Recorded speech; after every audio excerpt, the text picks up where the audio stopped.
Parents మెచ్చిన university సంకల్ Chand Patel university Gujarat. ఒక ఊర్లో సినిమాకి పిలిచారు. అప్పుడు ఆ సినిమాకి రాశారు లొకేషన్లో ఉండి. అది మాట్లాడింది ఒక 35,000 ఎంతో మాట్లాడారు నాకు ఒక వెర్షన్ రాయాలని. ఆ సినిమా అయ్యేటప్పటికి నా వర్క్ చూసి ఆయన 3 lakhs ఇచ్చారు చంటి గారు. ఆ తర్వాత ఈ సినిమా ఫ్లాప్ అయింది. ఈ సినిమాకి బన్నీ వాసు బన్నీ వెళ్ళారు. అంటే ఏదో సినిమాకి వెళ్తే టికెట్లు దొరకలా. తర్వాత ఈ సినిమాకి వెళ్ళారు. ఒక ఊర్లోకి వెళ్ళారు.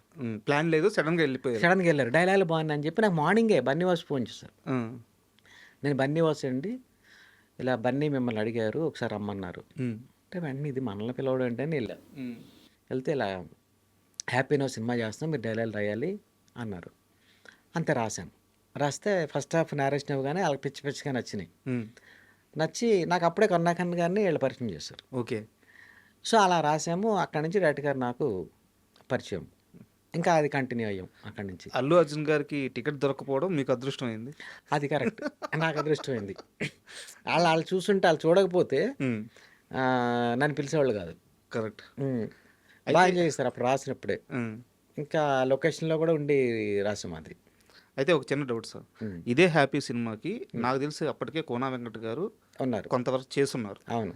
ఆ ప్రాజెక్ట్ మీ చేతుల్లోకి వచ్చే ప్రాసెస్లో మీరు రాస్తున్నప్పుడు తర్వాత మీ చేతుల్లోకి వచ్చేసిన తర్వాత అయినా సరే మీ గురువు గారి దగ్గరికి వెళ్ళి ఇలా జరిగింది, ఇలా నేను వర్క్ చేస్తున్నానని షేర్ చేసుకున్నారా, చేయలేదా? అది వీళ్ళు మరి ఎవరు వాళ్ళే చెప్పారు. బన్నే చెప్పాడు కోనా వెంకట గారితో రాయించాము, అదొక వెర్షన్ ఉంది, మీరు ఒక వెర్షన్ రాయండి అన్నారు. మరి కోనా గారు మరి గబుక్కుని మరి చెప్పాలి కదా అంటే మేము చెప్తామని చెప్పారు వాళ్ళు. సో నేను రాసిన ఆ కోన గారు కూడా బాగా అటువంటి లైట్ తీసుకుంటారు. ఎందుకంటే బాగా రావాలి ఆయన, అంతే. సినిమా బాగుంటే అది ఎవరికైనా యూజ్ అవుతుంది నాకు. అంచేత నేను మధ్యలో ఒకసారి ఫోన్ చేసినప్పుడు చెప్పాను, చెప్తే ఒక సూపర్ అన్నారు. అంచేత ఆయన పేరు కూడా ఉంచారు, ఏమి తీయాలి నా పేరు వేశారు అంతే సార్. అయితే కోనా వెంకట గారి జర్నీ కూడా చాలా ఇన్స్పిరేషనల్ జర్నీ సార్. ఎందుకంటే పెద్ద కుటుంబంలో పుట్టారు, తర్వాత ఒక సినిమా తీసి తోకలేని పెట్ట చాలా ఫైనాన్షియల్ క్రైసిస్లోకి వెళ్ళారు. ఇండస్ట్రీలో తను బతకడానికి ఒక మార్గం ఎంచుకోవాలని చెప్పి కష్టపడి పని నేర్చుకొని ఇక్కడ ఒక పెద్ద స్థాయికి వచ్చారు. మీరు ఆయనతో కలిసి ట్రావెల్ అయ్యారు కాబట్టి 10 సినిమాలు చేశారు కాబట్టి ఒక మర్చిపోలేని మూమెంట్ ఏదైనా ఒక డేలో ఆయన కష్టం గురించి కానీ ఆయన స్నేహానికి ఇచ్చే వాల్యూ కానీ ఒక మూమెంట్ గురించి ఏమైనా షేర్ చేయండి సార్. ఆయన అంటే నైట్ ఏంటంటే ఆయన చాలా ఫ్రీగా వదులుతారు, అంటే మనుషుల్ని చాలా ఫ్రెండ్లీగా సరదాగా. ఇప్పుడు నేను ఒక 5 సినిమాలు చేశాక మన హరీష్ శంకర్ వచ్చాడు. హరీష్ శంకర్ కూడా అక్కడే. సో ఆయనకి ఈవినింగ్ సరదా కబుర్లే, అంటే హ్యాపీ మూడ్, అంటే ఇన్సిడెంట్స్ ఏమి లేవు కానీ సరదాగా ఉండేది. చాలా ఫాస్ట్, అంటే నెలకి 2 సినిమాలు 3 సినిమాలు రాసేసేవాళ్ళం. మొత్తం ఇండస్ట్రీలో అందరు డైరెక్టర్లు వచ్చేవాళ్ళు ఆయన దగ్గరికి. టకటక్కడ ఇంక రాయడమే, పగలు రాత్రి రాయడమే పని. నేను అదే ఒక 5-6 సినిమాలు రాసా. హరీష్ 2-3 వీడే వెంకీ అని 2 సినిమా వీడేకి వచ్చాడు. వీడేని అందరివాడికి తను వచ్చాడు. తర్వాత వెళ్ళిపోయాడు. మళ్ళీ అందరివాడు నెక్స్ట్ వెంకీ ఇవన్నీ కూడా మళ్ళీ నేను కంటిన్యూ అయ్యాను. అంటే ఆయన దగ్గర ఎక్కువ పరిచయాలు. నెక్స్ట్ ఆయన ఏంటంటే ఎవరిని ఇమ్మీడియట్గా పరిచయం చేయడం, అంటే అందరూ ఎదగాలన్న పాయింట్ ఉంటుంది ఆయన. దాచిపెట్టడం ఉండదు అస్సలు, ఓపెన్ అంతా సరదాగా. ఇప్పుడు డైరెక్టర్ దగ్గర కూడా ఆ సీన్లు ఇచ్చేసే అని పంపించేవాళ్ళు. చాలామంది భయపడతారు వాళ్ళకి ఎందుకు పరిచయం చేయడం, ఇలా ఉంటుంది. సో అలా నాకు సర్కిల్ ఆయన దగ్గర పెద్ద సర్కిల్ వచ్చింది. అందరికీ కోన గారు అసిస్టెంట్ అందరికీ తెలుసు, ఒక రెస్పెక్ట్. పైగా ఆయన సినిమాకి ఒక బ్యాక్ బోన్లో ఉంటారు. సినిమా ఆగనివ్వరు ఆయన అస్సలు, ఎక్కడ ఏ బ్రేక్ పడదు. కొన్ని ఇంటర్నల్ ప్రాబ్లమ్స్ ఉన్నా ఆయన అది సెట్ చేసి ముందుకు తీసుకెళ్ళేవాళ్ళు సినిమాని. ఓకే. అంటే ఓన్లీ రైటర్గా కాకుండా మిగతా ఏమైనా డిస్టర్బ్, ఒక పెద్ద మనిషిలాగా ఆయనకున్న సర్కిల్, లాంగ్వేజెస్, వీటి వల్ల ఏంటంటే కథ ఒప్పించడం దగ్గర ఇవన్నీ కూడా ఆయన పర్ఫెక్ట్గా ఒక బ్యాక్ బోన్ లా కాసేవాళ్ళు ఆయన. సార్ అయితే మీ జర్నీ చూసుకుంటే ఒక బన్నీ సినిమాకి వర్క్ చేసిన తర్వాత, లేదా ఒక ప్రభాస్ గారి సినిమాకి వర్క్ చేసిన తర్వాత, ఒక వెంకటేష్ గారి సినిమాకి వర్క్ చేసిన తర్వాత, ఈ టాప్ హీరోలు, మిగతా టాప్ హీరో చిరంజీవి గారు కానీ బాలకృష్ణ గారు కానీ వీరికి పనిచేయాలని ప్రతి ఒక్క రైటర్కి కోరిక ఉంటుంది. సో మీరు ఆ విధంగా ట్రై చేయలేదా? ట్రై చేసిన ప్రాజెక్ట్స్ ఏమైనా వర్కౌట్ అవ్వలేదా? ఎందువల్ల మిగతా హీరోలను కవర్ చేయలేకపోయారు? అంటే నాకు అసలు నేను ట్రై చేయడం ఏమి ఉండదు. ఇప్పుడు నేను పిలిస్తే వీళ్ళు రాస్తా అంతే. ఇప్పుడు చిరంజీవి అందరివాడి సినిమాకి నేను కోన గారి దగ్గర వర్క్ చేశాను. అప్పుడు ఒక వెర్షన్ అవి రాసాం. సో ఆ తర్వాత ఆయనతో పనిచేసే అవకాశం రాలా స్ట్రైట్గా ఉన్నప్పుడు. ఇక్కడ డైలాగ్ రైటర్ ఏంటంటే ఎవరి కాళ్ళు ఒక డైరెక్టర్ ఒకళ్ళని కంటిన్యూ చేస్తుంటారు. సో అలా ఈయన దగ్గర నేను కంటిన్యూ అయిపోయి ఆ తర్వాత మళ్ళీ నాకు మారుతి గారి ఫ్రెండ్షిప్, ఇంకా అక్కడి నుంచి ఆ సర్కిల్ ఇలా నేను బయట ట్రై చేసే అవకాశం అక్కడ ట్రై చేద్దామని కానీ అలా ఎప్పుడు కోరుకోలే. డైరెక్ట్గా వచ్చినన్ని రాశాను అంతే, సార్ ట్రై చేయలే. హ్యాపీ సినిమా అయిపోయిన తర్వాత ఉమ్, ఒక కుర్రాడు ఉమ్, ఇండస్ట్రీతో సంబంధం లేదు, కరుణాకరన్ అంటే ఒక విపరీతమైన పిచ్చి, ఉమ్, డబ్బులు తీసుకెళ్ళిపోయి ఉమ్, మీతో నేను సినిమా చేయాలి, ఉమ్, మీరు ఏం చేసినా ఓకే ఉమ్, అని చెప్పి కోరుకుంటే వచ్చిన సినిమా ఉల్లాసంగా ఉత్సాహంగా. ఉమ్. అంతేనా? కరెక్ట్ అండి. అవునవును, అవును. ఆ సినిమా హీరో ఉమ్, ఆయన చేసింది ఒక సినిమానే. ఆయన తెలుగు ప్రేక్షకులందరికీ ఈ రోజుకి ఆయన అంటే చాలా ఇష్టం, ఎందుకంటే ఆ సినిమా కారణంగా. కరెక్ట్. సో ఆయనతో మీకున్న మూమెంట్, ఎందుకంటే సడన్గా ఆల్ ఆఫ్ సడన్గా చనిపోయాడు ఆయన. అవును, చనిపోయారు. అవును, ఆ, అవును. సో ఆయనతో ఉన్న మూమెంట్స్ కానీ ఏమన్నా షేర్ చేస్తే చాలా మంది తెలుసుకోవాలని ఉంది. ఎలా ఉండేవారు సెట్లో? ఆయన ఒకసారి యాక్చువల్గా షూటింగ్ స్టార్ట్ అయిపోయింది అప్పటికి. ఫస్ట్ వేరే రేట్న ఉన్న పెట్టుకున్నారు, షూట్ చేశారు సినిమా. ఉల్లాసంగా ఉత్సాహంగా. ఉమ్. అయితే ఒకసారి షూటింగ్ రమ్మంటే వెళ్ళాను నేను. ఆ అబ్బాయిని పరిచయం చేశారు, అంతకన్నా ఎక్కువ పరిచయం లేదు నాకు. సో ఆ తర్వాత ఈ ప్రీ క్లైమాక్స్ సీన్ అవి ఒక 20 minutes ప్లే ఒకటి ఆగింది. సో అది ఒకసారి నువ్వు రాయాలి అని చెప్పారు. చెప్తే సరే సార్ అని చెప్పి హీరోయిన్ లోపలికి వెళ్ళి డ్యాన్స్ చేస్తూ ఉంటుంది. అంటే లోపలికి తలుపేసేసుకొని లోపల డ్యాన్స్ చేస్తే హీరో ఏమనుకుంటాడంటే అమ్మాయి చచ్చిపోతుందేమో అనుకుంటాడు. ఇక్కడ నాకు ఒక డైలాగ్ కావాలి ఇక్కడ అని చెప్పారు. ఎందుకంటే అది ఏం చేద్దామో తెలియక అందరూ ఆగారు షూట్లో. ఏం చేద్దాం ఈ డైలాగు ఇక్కడ రావట్లేదు అని చెప్పేసి. సో అప్పుడు రాయమంటే నేను రాసిచ్చా.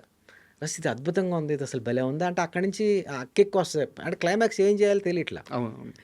సో అప్పుడు చలసాని రామారావు గారు ఉంటారు, ఆయనను కరుణాకర్ గారు మొత్తం ఇది 2 days టైం తీసుకుని రాశాక అప్పుడు మధ్య మధ్యలో కొన్ని సీన్స్ ఇచ్చి ఇవన్నీ ఈ పంచ్లో యాడ్ చేయించారు. సో ఆ సీన్కి ఏంటంటే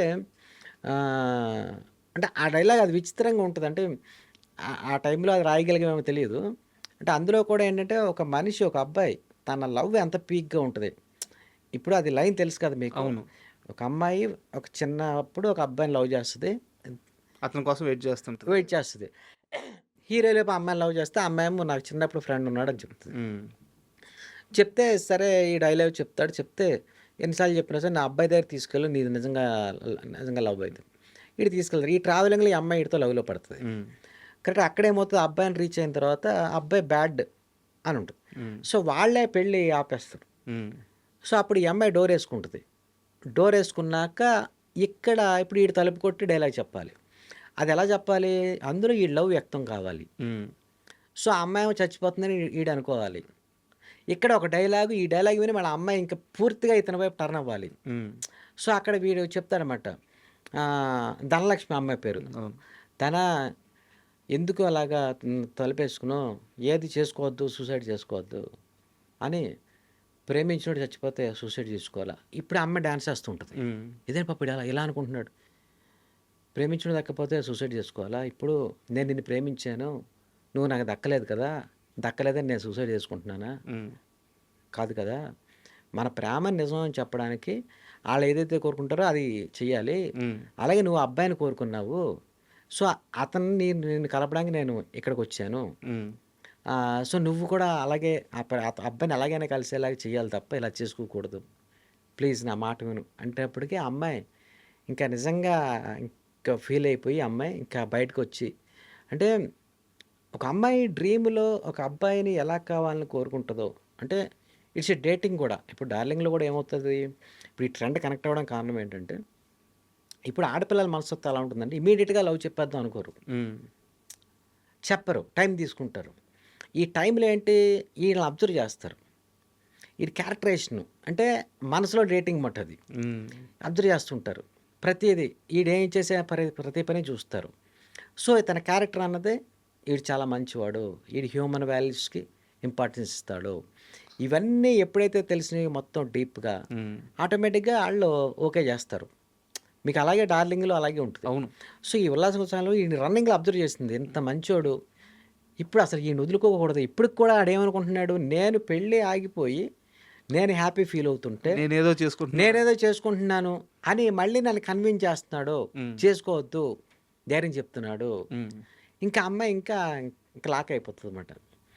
సో అప్పుడు ఆ డైలాగ్ ఎప్పుడైతే రాసానో డైరెక్ట్గా అది షూట్ చేసి అసలు అదిరిపోయింది, అసలు మామూలు లేదు అని ఆ సినిమాకి అయితే పేరేసి మళ్ళీ మనీ అది ఇచ్చి మళ్ళీ, సో ఆ తర్వాత నెక్స్ట్ మళ్ళీ మనం సినిమా చేయాలి, ఫుల్ సినిమా చేయాలి ఈసారినే ఆ ఎక్స్పీరియన్స్, అది మంచి ఎక్స్పీరియన్స్ నాకు. And for more videos, Please subscribe to iDream. Please subscribe to iDream. Please subscribe iDream. And please subscribe to iDream. For more videos, subscribe to iDream. please like, share, and subscribe to the channel. Congratulations, iDream. Subscribe to iDream. Subscribe to iDream. So subscribe to iDream Media.